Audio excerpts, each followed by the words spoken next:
اسے پاک کا مفہوم ہے کہ زنا دین ہے. یاد رکھنا پتر، زنا دین ہے، واپس آئے گا ضرور. اس کی بیٹی کے ساتھ، اس کی بیوی کے ساتھ، اس کی بہن کے، یہاں تک لکھا ہے کہ اس کی دیوار کے ساتھ زنا کیا جائے گا، زنا واپس آئے گا. دھیان رکھیو پتر، اے او ٹویا جی کڈو گے تو کل کسی نہ کسی ساڈے نے بھی ضرور ڈگنا. دھیان کر لیں. اور مجھے میرے سیدی نے، کیونکہ میں ڈاکٹر بھی ہوں، حکیم بھی ہوں، لیکن میں پریکٹس نہیں کرتا. ایک دو سلسلے ہیں، اللہ میرے اندر سے وہ نکال دے، اس دن اسی بھی حضرت بہ جاؤں گے. پھر جب میں نے یہ دونوں کورس کر لیے تب مجھے سیدی نے بات سنائی. آپ فرمانے لگے کو بزرگ تھے، ساتھ حکمت بھی کرتے تھے. مریض آتے تھے ان کے پاس، وہ کو مریض آئی، نوجوان لڑکی تھی. جب انہوں نے نبض پکڑی نا تو شیطان تھوڑا سا غلبہ کر گیا، اور نبض پکڑتے ہوئے اندر تھوڑا سا غلط خیال آیا، لیکن ساتھ ہی رحمت ہو گئی. وہ دھیان کرو، اللہ ویکھدا پی. نبض چھوڑ دی، نبض چھوڑ دی، بس خیال ہی گزرا.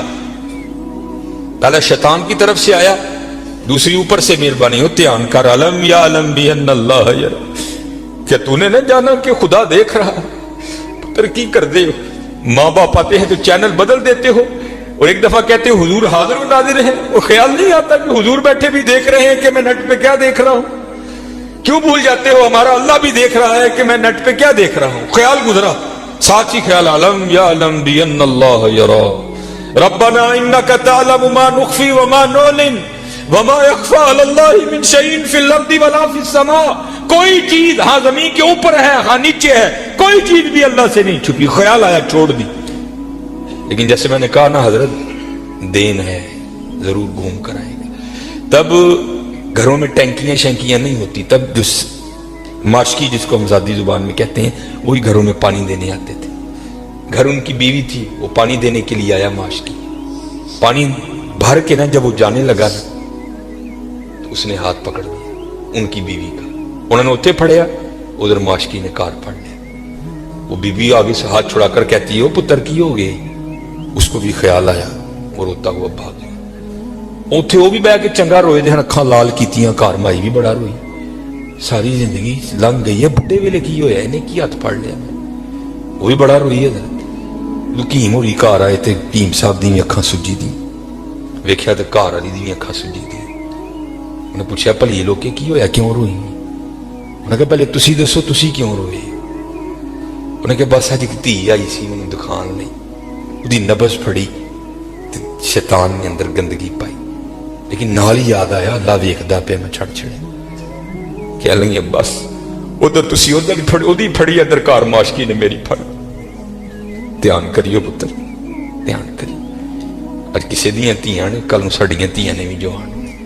اج کسی لی چونک چ نہ کھلوئیو، اج کسی لی نہ کھلوئیو. اج تسی کھلوو گے، کل کو تاڈی بھی کھلوئے گا. بڑا دھیان کریو، بڑا دھیان. اپنی جوانی بڑی پاکیزہ رکھنی ہے، بڑی پاکیزہ. اور زنا سے بچنا. یہ آگے علامہ صاحب اور میں تقریباً 1.5-2 گھنٹہ بیٹھ کر یہ روتے رہے حضرت کہ سانو اینجدہ پھسایا ہے کہ اج زنا آسان اور نکاح انتہائی مشکل کر چھڑے.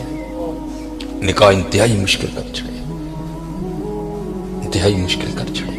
لیکن بچنا ہے پتر، بچنا. زنا ایک ایسا گندا گناہ ہے، میں نے حدیث مبارکہ پڑھی کہ اگر کسی سے یہ گناہ سرزد ہو گیا نا، اس نے معافی مانگی، اللہ نے اسے معاف کر دیا، لیکن پتہ پھر بھی اس کو سزا کیا ملے گی کہ جنت میں اللہ جل شانہ زانی سے کہیں گے کبھی تو میرے سامنے نہ آنا. زانی کو ہمیشہ کے لیے دیدار الہی سے محروم کر دیا جائے. اور آج بس اللہ اپنی حفاظت میں رکھے، بچ کے رہنا ہے. اس سے بڑا بچ، اپنی جوانیوں کو پاکیزہ رکھنا ہے، اپنی جوانیوں کو پاکیزہ رکھنا ہے. پھر دیکھو حضرت رنگ کیا لگتے ہیں، رنگ کیا لگتے ہیں، رنگ کیا لگتے ہیں. یہ سکندر 21 سال کی عمر اور 5 بر اعظم فاتح. زندگی نے ساتھ نہیں دیا، سانپ نے اس کو ڈس لیا تھا. اور ارسطو نے سکندر کا ٹریٹمنٹ کیا. جب ارسطو نے دیکھا نا کہ سکندر کا وجود اب نیلا پڑ رہا ہے تو وہ سمجھ گیا کہ زہر اب پورے وجود میں سرایت کر چکا ہے. اس نے وہاں سکندر کو کہا سکندر تو بچے گا نہیں، صرف چند گھڑیوں کا تو مہمان. تو وہاں تاریخ لکھتی ہے کہ سکندر نے اپنے وزیر کو بلایا اور بلا کر کے عیسائی مذہب تھا سکندر کا. وہ کہنے لگا کہ جب مجھے کفن دو گے نا تو ڈائریکٹ مجھے دفنانے کی نہ لے کر جانا، بلکہ اس طرح کرنا کہ دائیں بائیں سے میرا کفن پھاڑ کے نا میرے ہاتھ کفن سے باہر رکھنا، اور کرنا کیا، مجھے پورے شہر یونان کے چکر لگوانا. تو وزیر پوچھتا ہے سکندر وہ کیا، اس میں کیا راز ہے؟ تو کہتا ہے میں جاتے ہوئے ان لوگوں کو سبق دینا چاہتا ہوں وہ اس دنیا سے جی نہ لگانا. دیکھو آج 15 لاکھ مربع میل فتح کرنے والا سکندر اس دنیا سے خالی جا رہا ہے.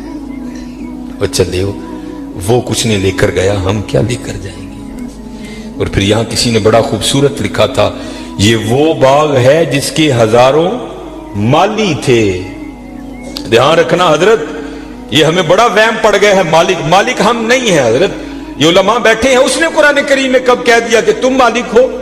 تو قرآن کریم میں بار بار کہتا ہے وَلِلَّهِ مُلْكُ السَّمَاوَاتِ وَالْأَرْضِ، اور اللہ ہی کے لیے ہے زمین و آسمان کی بادشاہت. وَاللَّهُ عَلَىٰ كُلِّ شَيْءٍ قَدِيرٌ. یہ آپ آیت الکرسی میں ہر فرض نماز کے بعد اس بات کو دہراتے ہو. اللہ لا الہ الا هو الحی القیوم لا تأخذه سنة ولا نوم له ما فی السماوات وما فی الارض. اور اللہ ہی کے لیے ہے جو کچھ آسمانوں میں ہے اور جو کچھ زمینوں میں ہے. سورہ آل عمران 3 پارہ. قل، اب محبوب آپ کہہ دیجئے اللہم مالک الملک، اے اللہ اے ملکوں کے مالک. تیال کریے پتر وہ مالک جے اسی نہیں ہے مال، ہم تو مالی ہیں یار. اور میں اکثر اپنی مثال دیا کرتا ہوں، جب میں تھوڑا بڑا ہوا نا تو میں نے کیا دیکھا، میرے گھر کے باہر جو پلیٹ لگی تھی نا اس پر لکھا تھا چودھری علم دین. پھر وہ پلیٹ بدل گئی ہے، دادا وہ کا انتقال ہو گیا. پھر نئی پلیٹ کیا لگی، حاجی محمد بوٹا. اب پتہ نہیں حضرت یہ پلیٹ کب تک رہتی، جگہ وہاں رہی حضرت، لیکن کیا ہوا حضرت، مالیوں کے نام بدلتے رہے حضرت. اسی مالیاں حضرت، اسی مالک نہیں ہے، مالک وہی ہے. اور میں یہاں ایک روایت بھی اکثر سناتا ہوں کہ آپ کہو گے مولوی صاحب ایمی ساڑھے کو ساڑھیاں زمینہ کھون لگے ہو، ان کو قرآن و حدیث سے بھی تو دلیل دینا. حضرت موسیٰ علیہ السلام کا دور مبارک تھا اور زمین کا ایک ٹکڑا تھا. 2 بندے لڑ پڑے آپس میں، ایک مالک تھا، ایک کا دل بے ایمان ہو گیا. اس سے پہلے کہ دونوں دستے گرے باں ہوتے، خون بہتا، کسی کی جان جاتی، وہ 4 وڈے وڈیرے وچ رلے. انہوں نے بہ کے کیا گال سنو، اللہ کے نبی حضرت موسیٰ علیہ السلام موجود ہیں، کیوں ایک دوسرے کا گرے باں پکڑتے ہو، چلو چل کے ان سے فیصلہ کرواتے ہیں. سارے لوگ حضرت موسیٰ علیہ السلام کے پاس حاضر ہوئے. عرض کی حضور زمین کا ٹکڑا ہے، یہ دعویٰ کرتا ہے زید کہ میرا ہے، بکر کہتا ہے میرا ہے، آپ اللہ کے نبی ہیں، آپ فیصلہ فرمائیں کس کا ہے.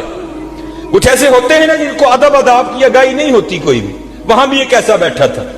حضرت موسیٰ علیہ السلام سے عرض کرتا ہے حضرت اینج کرو، کلا کلا کر کے نا ان سیڈ تے لے جاؤ، دونوں کی بات سنو، حقیقت حال آپ پر واضح ہو جائے گی. حضرت موسیٰ علیہ السلام جلال میں آ گئے. آپ نے فرمایا میں اللہ کا نبی ہوں، مجھے اس بات کی ضرورت نہیں کہ میں کلا کلا کر کے ان کی بات سنوں، مجھے اللہ نے یہ طاقت دے رکھی ہے، میں زمین کے ٹکڑے سے پوچھ لوں گا بتا تو دونوں میں سے کس کا ہے. آپ نے سب کو اکٹھا کیا اور لے کر چلے گئے. زمین کے اس ٹکڑے پر کھڑے ہوئے، فرمایا یہ زید دعویٰ کرتا ہے تو میرا ہے، بکر دعویٰ کرتا ہے تو میرا ہے، اللہ کے نبی حضرت موسیٰ تجھ سے پوچھتے ہیں بتا تو کس کا ہے. تو تفسیر میں لکھا ہے کہ وہ زمین کا ٹکڑا بول اٹھا. پہلے حضرت موسیٰ علیہ السلام کو سلام عرض کی اور سلام عرض کر کے عرض کرتا ہے حضرت یہ دونوں جھوٹے ہیں، نہ میں اس کا ہوں نہ میں اس کا ہوں، ان کو تیاری کریں، یہ دونوں میرے ہیں. ہسی حضرت کیڑے وہم چھپے دیا تے حقیقت کیا ہے.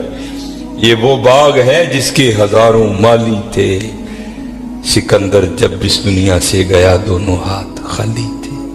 ہاں حضرت دھیان کریو، خالی آئے ہیں اور خالی ہی یہاں سے جائیں گے. ہاں جائے گا کیا، اچھے اور برے اعمال ساتھ جائیں گے. ان تہاڈی مرضی ہے حضرت، جدا مرضی ٹیر لا لو، لیکن حضرت جی چنگائی ٹیر لائیو، مندہ نہ لائیو. یہ سیالکوٹ جاؤ تو آپ نے حکیم عبدالحی رحمۃ اللہ تعالی کا ڈیرا دیکھ رکھا ہے، یہ سٹی سینٹر کے تھوڑا سا آگے ہے. اتنی موقع کی جگہ ہے حضرت. ہم نے تو خیر نہیں دیکھا، لیکن میں نے وہ انجینئر دیکھے ہیں جنہوں نے حکیم صاحب سے کہا نا، انجینئر تھا، حکیم صاحب کا مرید ہوا تو اپنے پیر سے پیار تھا نا، تو عرض کرتے ہیں کہ حکیم خادم علی رحمۃ اللہ تعالی کہنے لگا کہ حکیم صاحب بڑی موقع دی جگہ ہے، سڑک دے اوتے تسی تے کتے روڈ تے بھی جا کے بہو ہوئے نا تو دنیا نے اوتھے بھی آ جانا ہے.